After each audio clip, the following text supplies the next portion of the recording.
Hello and welcome back to my YouTube channel Farha academy. This is Farhanaz and आज हम सीखने वाले हैं फ्रेजल वर्ब्स यानी कि पदबंध क्रियाएं। तो सबसे पहले मैं आपको बिट ऑफ एक्सप्लेनेशन दे देती हूँ कि फ्रेजल वर्ब्स होते क्या हैं, इनको हमें यूज़ कैसे करना होता है और कौन कौन सी स्टेजेस कौन कौन सी स्थिति ऐसी होती हैं जहाँ पर हम फ्रेजल वर्ब्स को यूज़ कर सकते हैं और उनके यूज़ करने से हमें क्या क्या बेनिफिट्स होते हैं, हमारी लैंग्वेज किस तरह से हैवी हो जाती है, हमारी लैंग्वेज को क्या क्या फ़ायदे होते हैं, हमारी कन्वर्सेशन को क्या क्या फ़ायदे होते हैं।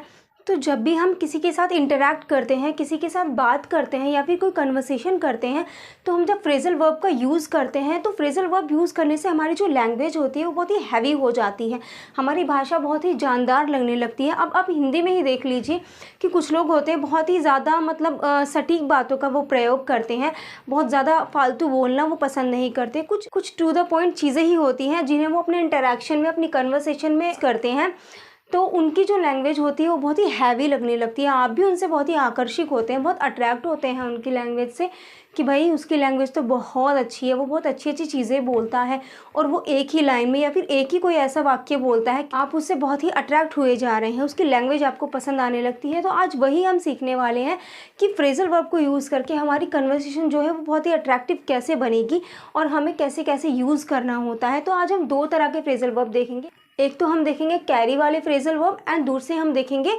डू वाले फ्रेजल वर्ब। तो चलिए हम स्टार्ट करते हैं। तो कैरी वाला जो पार्ट है वो पहले ही हमने अपने बोर्ड पर लिख के तैयार कर लिया है, आप स्क्रीनशॉट भी ले सकते हैं।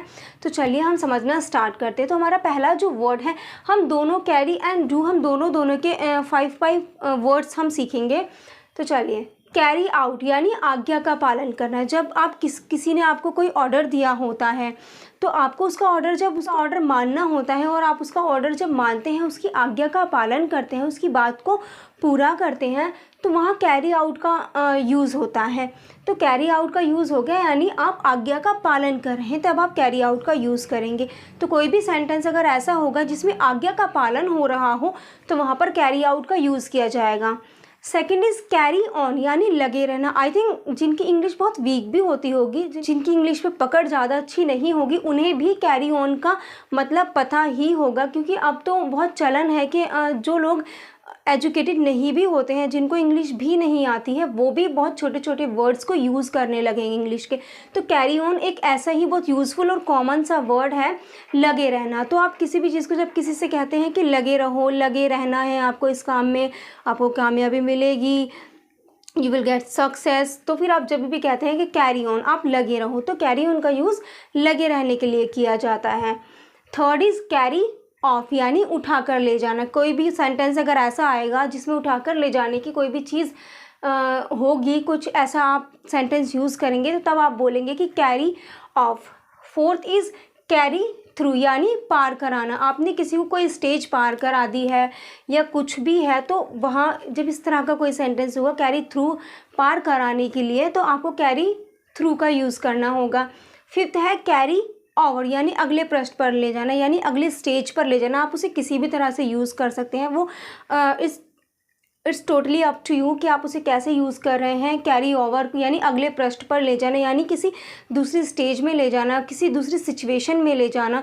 तो इस तरह से हम कैरी ओवर का यूज़ करते हैं। चलिए हम अपना नेक्स्ट स्लॉट देख लेते हैं, जो कि अब हम डू वाले वर्ड सीखने वाले हैं कि डू वाले फ्रेजल वर्ब्स कैसे होते हैं, उनका यूज़ कैसे किया जाता है। ओके जी, हमारा नेक्स्ट पार्ट तैयार है डू वाला। तो अब हम डू वाले फ्रेजल वर्ब देखते हैं। तो फर्स्ट इज़ डू बाय यानी बर्ताव करना। जब भी आप कोई ऐसी लाइन, ऐसा सेंटेंस आप यूज़ करेंगे कि जिसमें आएगा बर्ताव करना, कि उसने उसके साथ ऐसा बर्ताव किया, या आपके साथ किसी ने कैसा बर्ताव किया, या मेरे साथ किसी ने ऐसा बर्ताव किया, तो तब आप बोलेंगे कि डू बाय। उस तरह के सेंटेंसेस में आप डू बाय बोलेंगे। अभी इन सब के सेंटेंसेस मैंने नहीं कराए हैं क्योंकि मेरे पास थोड़ा टाइम नहीं है, तो हम अभी जल्दी से इस वीडियो में ये वर्ड ही सीखेंगे। सेकंड इज़ डू अप यानी संभाल कर रखना। तो अब आप देख ही सकते हैं कि वर्ड है डू अप और फिर मीनिंग आ रही है संभाल कर रखना, तो फिर फ्रेजल वर्ब है, मीनिंग इसी तरह से होता है, एग्जैक्ट नहीं होता, क्योंकि these are phrasal verbs. Do up यानी संभाल कर रखना। थर्ड इज़ डू विद, यानी लाभ उठाना, किसी भी चीज़ से आप कोई फ़ायदा उठा रहे हैं, कुछ आपके काम आ जा रही है वो चीज़, तो आप उसके लिए कहेंगे डू विद यानी लाभ उठाना। डू फॉर यानी काम चला लेना या फिर काम चला देना, आप दोनों सेंस में इसको यूज़ कर सकते हैं। फिफ्थ इज़ डू इन यानी हराना। अब आप देखिए कि डू इन यानी कि अंदर कर देना भी आप ले सकते हैं, यानी किसी चीज़ को अंदर कर दिया। अगर एग्जैक्ट वर्ड को आप लेंगे, लेकिन ये फ्रेजल वर्ब है तो आप इसको यहाँ पर हराने के लिए यूज़ करेंगे। डू इन यानी हराना, किसी व्यक्ति को आपने किसी चीज़ में हरा दिया है और आपने विक्ट्री गेट कर ली है। किसी चीज़ में आपने किसी व्यक्ति को हरा दिया है और आपने विक्ट्री हासिल कर ली है, तो उसके लिए ये डू इन यानी हराना। तो हमारा कैरी वाला हमने पहले कर लिया है और डू वाला हमने अब कर लिया है, तो हमारे दोनों ही फ्रेजल वर्ब अब हो चुके हैं, कैरी एंड डू। तो आई होप आपको बहुत अच्छे से फ्रेजल वर्ब समझ में आए होंगे।